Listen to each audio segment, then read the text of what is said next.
Hello, my all sweetura. It's me, the owner of BTS Tekuk Imagination Stories. তোমরা আমায় দেখতে পাবে এই গল্পে কথক এবং সকল ফিমেল ক্যারেক্টারসে। হাই পার্পল বেবিজটা, my name is Tisha, I am from baby army dubbing world. আজকে এই স্ট্রিটে তোমরা আমাকে সকল মেল ক্যারেক্টারে দেখতে পাবে।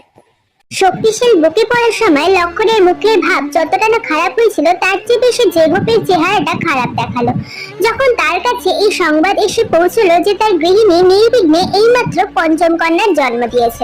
জেহোপ একজন 60 টাকার বেতনপ্রাপ্ত ব্যাংকের কেরানি, সুতরাং তার চেহারাটা ঠিকাগারের ঘোড়ার মতো শুষ্ক, জীর্ণ, চোখে মুখের অবস্থা ভীষণ খারাপ। তথাপি এই শুভ সংবাদে তিনি হাতের হুঁকোটা হাতেই নিয়ে বসে রইলেন। একটা দীর্ঘ নিঃশ্বাস ফেলারও জোর খুঁজে পেলেন না। এই শুভ সংবাদটি বই নিয়ে এসেছিল তার তৃতীয় কন্যা ন্যান্সি। ন্যান্সি বলল, বাবা চলো না দেখবে। জেহোপ নিজের মেয়ের মুখের দিকে তাকিয়ে থেকে বললেন, মারে এক গ্লাস জল আনতো খাই। ন্যান্সি জল আনতে চলে গেলে জেহোপ মনে করতে থাকেন এখনকার দিনের বিভৎস খরচার ব্যাপারে। এছাড়াও তিনি গত বছর তার দ্বিতীয় মেয়ে জেনের শুভ বিবাহে বহু বছর থেকে দেনা করেছিলেন, তা এখনো সুদ বাকি। তাছাড়া দুর্গাপুজো আসতেই চলেছে, আর বেশি দিন বিলম্ব নেই। মেজমের ঘরে তত্ত্ব পাঠাতে হবে। জেহোপ মনে মনে বলেন, এই কলকাতা শহরে কত লোকই ঘোড়ায় চাপা পড়ে অপঘাতে মরে, তারা কি আমার চেয়েও বেশি অপরাধী দয়াময়? তোমার দয়া যদি একটা ভারী মোটর গাড়ি যদি বুকের উপর দিয়ে চলে যেত। ন্যান্সি জল এনে বলে, বাবা জল এনেছি। জেহোপ উঠে বসে সবটুকু জল এক নিঃশ্বাসে খেয়ে ফেলে। ন্যান্সি চলে যায়, আর তখনই তে ঘরে ঢোকে। মামা চা এনেছি। চায়ের নাম শুনে জেহোপ উঠে বসে। তের মুখের পানি চেয়ে তার অর্ধেক জ্বালা শেষ হয়ে যায়। জেহোপ বলে, সারা রাত জেগে আছিস না রে মা? আয় আমার কাছে আয়, মা বস। তে সলজ্জে হেসে কাছে বসে বলে, আমি রাত্রে জাগিনি মামা। এই শীর্ণ জীর্ণ শরীরের গরু ভারগ্রস্ত অকাল বৃদ্ধ মাতর হৃদয়ের গভীর ব্যথাটা কেউ অনুভব করতে পারলো না। জেহোপ বলল, তা হোক, আয় আমার কাছে আয়। তে কাছে গিয়ে বসতেই জেহোপ তার মাথায় হাত বুলিয়ে বলে, যদি এই মাটিকে রাজার ঘরে দিতে পারতুম তবে জানতুম একটা কাজ করলুম। তে মাথা হেট করে চা ঢালতে লাগলো। জেহোপ বলতে লাগলো, হ্যাঁ রে মা, তোর দুঃখী মামার ঘরে এসে দিনরাত খাটতে হয় তাই না রে? তে মাথা নেড়ে উত্তর দেয়, দিনরাত খাটতে হবে কেন? সবাই কাজ করে, আমিও কাজ করি। জেহোপ হেসে চা খেতে খেতে রান্না বান্নার কথা জিজ্ঞেস করলে তে উত্তর দেয় যে সে আজ রান্না বান্না করবে।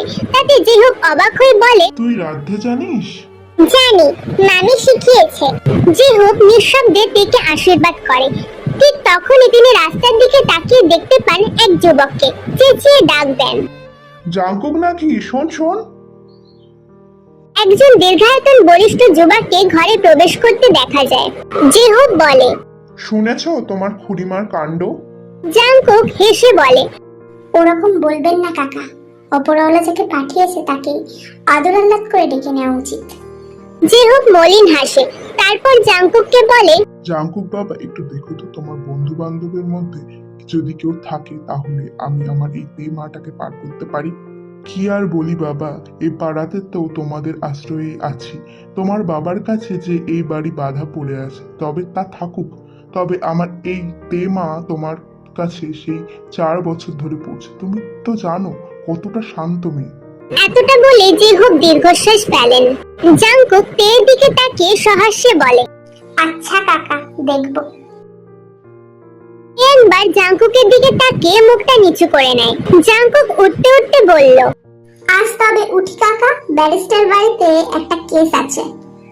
একটু দেখো বাবা, তে একটু শ্যামবর্ণা বটে, তবে মেয়ে তো আমার খুবই ভালো। জাংকুক ঘাড় নাড়িয়ে চলে যায়। ছেলেটির বয়স 25 থেকে 26 হবে। এমএ পাশ করে এতদিন শিক্ষানবিশি করছিল। গত বছর অ্যাটর্নি হয়েছে। তবে বাবা কিম নামজুন গুড়ের কারবারে লক্ষ্মীপতি হয়ে ব্যবসা ছেড়ে তেজারতি করছেন। বড় ছেলে সুগা, আর এই হলো ছোট ছেলে জাংকুক।